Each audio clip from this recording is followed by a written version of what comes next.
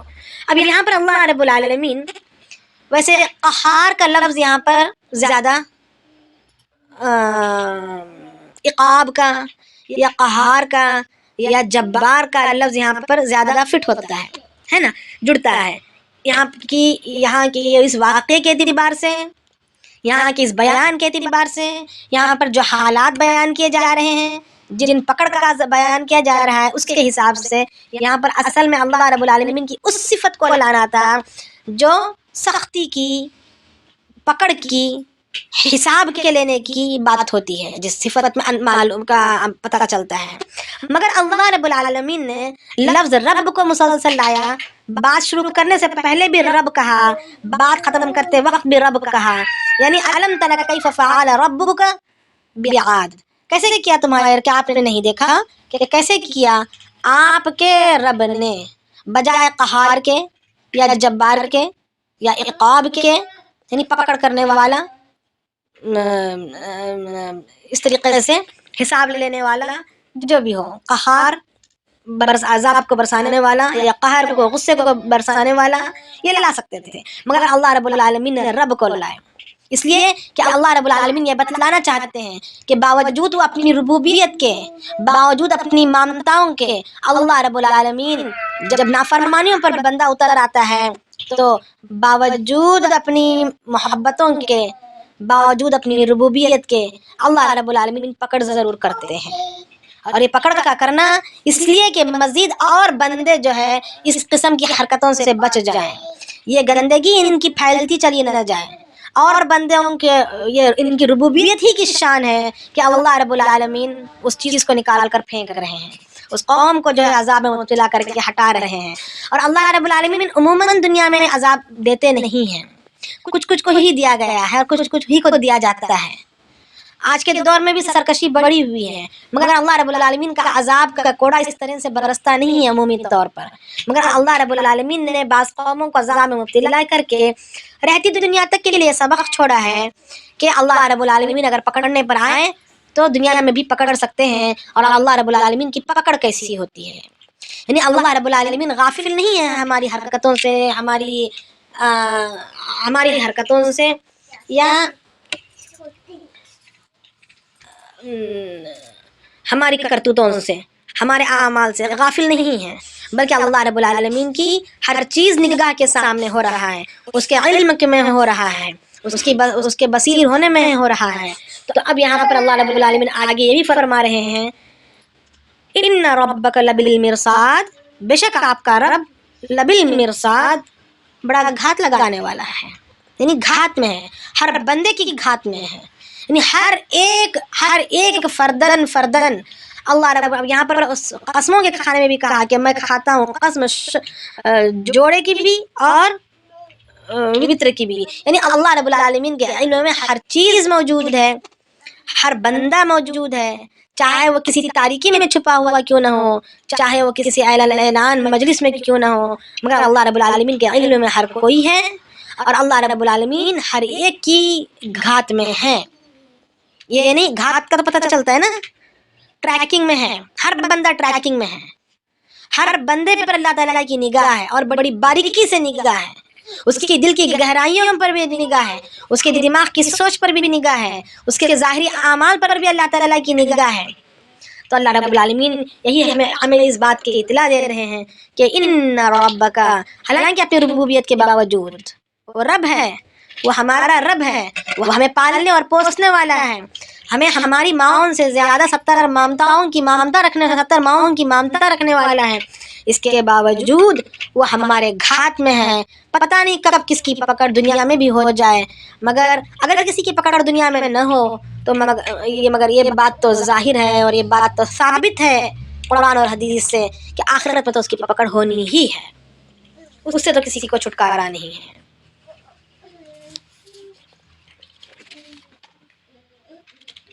تو آگے دیکھیں گے یا کسی کو کچھ یہاں پر پوچھنا ہے؟ جی میرے کو ایک بار وہ ارم کا پوچھنا تھا، قوم ارم کا. آپ بولے نا نوح علیہ السلام کے بیٹے کا کچھ بول رہے تھے. ہاں ہاں. تو ارم جو ہے نوح علیہ السلام کے بیٹے ان کے ایک منٹ، یہ بات پھر یہ میرے ذہن سے نکل جائے گی، یہ میں اس کو ختم کر لیتی ہوں. ایک منٹ یہاں کی بات کو. اللہ کے نبی علیہ السلام فرماتے ہیں ایک دفعہ کہ حضرت معاذ رضی اللہ عنہ سے کہ اے معاذ، مومن جو ہے حق کا قیدی ہے. آ رہا سمجھ میں؟ مومن کیا ہے؟ حق کا قیدی ہے، یعنی حق پر چلنے میں اس کو قید کر دیا گیا ہے، یعنی وہ ایک قیدی کے مانند اس کو حق پر چلنا ہے. مومن کو چاہیے، مومن وہ کہلائے گا جو اپنے آپ کو حق پر چلنے کا، یعنی اوامر پر چلنے کا، اللہ کے احکامات پر چلنے کا، دین حق پر چلنے کا، دین باطل پر نہیں. اور دین کس کو کہتے ہیں؟ دین کس کو کہتے ہیں بتا سکتے ہیں کوئی جلدی سے؟ 24 گھنٹے کی زندگی. ہاں، 24 گھنٹے کی زندگی. 24 گھنٹے کی زندگی میں کیا ہے؟ روزہ نماز ہی آئے گا، روزہ نماز حج.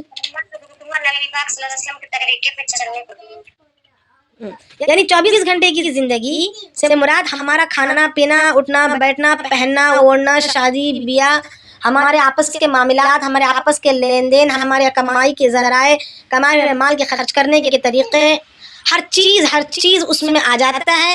وہ دین ہے، وہ دین ہے. اگر وہ نبی کے طریقے پر اللہ کے حکم کے مطابق ہو وہ دین کہلائے گا. اور اگر ہمارا سب کچھ، یہاں تک کہ ہمارے نماز روزے بھی، ہمارا حج بھی، اگر اللہ کے حکم سے ہٹا ہے، نبی کے طریقے سے ہٹا ہے، تو وہ دنیا بن جائے گا، دین نہیں رہے گا. حالانکہ وہ ہم اس کو عبادت سمجھ کر رہے ہوں گے، مگر وہ عبادت نہیں رہے گی بلکہ وہ دنیا داری ہو جائے گی. آ رہا ہے نا؟ تو اب یہاں پر اللہ پاک فرما رہے ہیں، اللہ کے نبی علیہ السلام فرما رہے ہیں کہ مومن جو ہے حق کا قیدی ہے. یعنی اللہ کے وسلم کے جامع کلمات ہیں، حق کا قیدی ہے. اور مومن ہمیشہ جو ہے ڈرتے ہوئے ہی رہنا ہے. مومن کو وہ ہمیشہ دغدغے میں رہتا ہے، یعنی میرا یہ عمل قبول ہوا یا نہیں ہوا، کہیں اللہ پاک ناراض تو نہیں ہو گئے، کہیں میرا یہ عمل کرنے کے باوجود ڈرنا، جیسے ہم نے پچھلی صورتوں میں پڑھ کر آئے ہیں کہ کرنے کے باوجود ڈرتے رہنا، دغدغے میں رہتا ہے. اور جب تک کب رہتا ہے دغدغے میں؟ جب تک کہ وہ پل صراط سے پار نہ ہو جائے. جب پل صراط سے پار ہوگا تو پھر وہ سمجھ گیا کہ میں کامیاب ہو گیا، اس وقت تک وہ دغدغے میں رہتا ہے.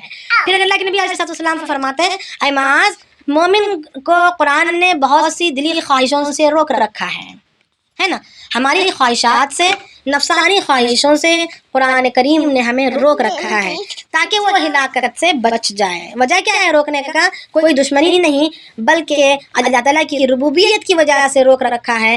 اللہ تعالیٰ ہمارے رب ہیں، تو اسی وجہ سے، یہی وجہ بنی ہے کہ اللہ رب العالمین نے ہمیں خواہشات سے روک رکھا ہے. اور قرآن اس کی دلیل ہے. قرآن کیا ہے؟ ہماری دلیل ہے. اور خدا کا خوف جو ہے اس کی ہماری حجت ہے. اور شوق جو ہے اس کی سواری ہے، یعنی سواری پر ہم سوار ہونا ہے، یعنی کہ ہمارے شوق کو ہمارا سوار بنا دیا جائے. سمجھ میں آ رہا ہے کہ خواہشات کو دبانا ہے اور اس پر ہم چڑھ بیٹھنا ہے. یہ نہیں کہ خواہشات کو ہم پر بیٹھنے دیں اور ہم اس کے مطابق ناچنے لگ جائیں. ایک بات ہے جا رہا ہے کہ شوق اس کی سواری ہے اور نماز جو ہے اس کی پناہ ہے.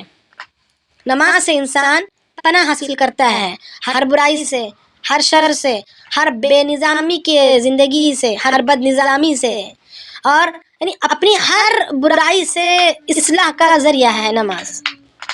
دنیاوی برائیاں بھی ہم سے، اخلاقی برائیاں بھی اس سے ہم سے دور ہوں گی، اور عبادت کے لائن سے بھی جو برائیاں ہیں وہ بھی نماز کے ذریعے سے دور ہوں گی. تو نماز جو ہے اس کی پناہ ہے، روزہ اس کا ڈھال ہے، یعنی شیطان سے بچنے کا بہترین ڈھال. حدیث شریف میں ہم نے بکثرت سنا ہے کہ روزہ ڈھال ہے، اور صدقہ جو ہے چھٹکارا ہے، یعنی صدقہ ہر بلاؤں سے، آفتوں سے، مصیبتوں سے چھٹکارے کا ذریعہ ہے. تو اللہ کے نبی علیہ السلام نے فرمایا صدقہ اس کا چھٹکارا ہے، سچائی اس کی امیر ہے، یعنی سچائی پر انسان کو چلنا یہ کیا ہے، یہ اس کا لیڈر بن جاتا ہے، امیری ہے سچائی. شرم اس کی وزیر ہے. اور تو اللہ رب العالمین نے یہی فرمایا، اور اللہ کے رسول فرما رہے ہیں کہ اس کا رب جو ہے اس کی حرکتوں پر واقف ہے، وہ تیز تیز نگاہوں سے اپنے بندے کو دیکھ رہا ہے، اپنے بندوں کو دیکھ رہا ہے. پھر ایک اور حدیث میں آتا ہے، ایک اور روایت میں آتا ہے، حدیث نہیں ہے ایک روایت ہے کہ ابن ابی حاتم نے ابی حاتم نے عبد الکلا نے روایت کیا ہے کہ ایک نے عبد الکلائی نے اپنے ایک واعظ میں کہا کہ لوگوں کو جہنم کے 7 پل ہیں، جہنم کے 7 پل ہیں. یہ تو پتہ ہے پل صراط کا راستہ کہاں بچھا ہوتا ہے، ہمیں پتہ ہے نا. پل صراط کا راستہ جہنم کے اوپر بچھا ہوا رہتا ہے. اور یہ بھی پتہ ہے ہمیں کہ پل صراط کا راستہ تلوار سے زیادہ تیز اور بال سے زیادہ باریک ہے. تلوار سے زیادہ تیز ہے اور بال سے زیادہ باریک ہے. اور بندہ جو ہے اپنی نماز کے اور اپنے اعمال کی قوت سے، نماز کی قبولیت کی وجہ سے اس کو جو اللہ رب العالمین جو قوت دیں گے، اس کی بنیاد پر، اس کی زندگی کے اعمال کی بنیاد کے قوت کی بنیاد پر وہ جو ہے انسان راستے کو طے کرے گا، پل صراط کا راستہ طے کرے گا. تو کوئی بجلی اپنے اعمال کی جتنی زیادہ طاقت ہوگی، جتنا زیادہ پاور ہوگا، ابھی میں نے شروع میں کہا کہ اعمال کے اندر جتنا زیادہ اخلاص ہوگا، جتنا زیادہ دھیان ہوگا، اتنی اس کی پرواز بلند ہوگی.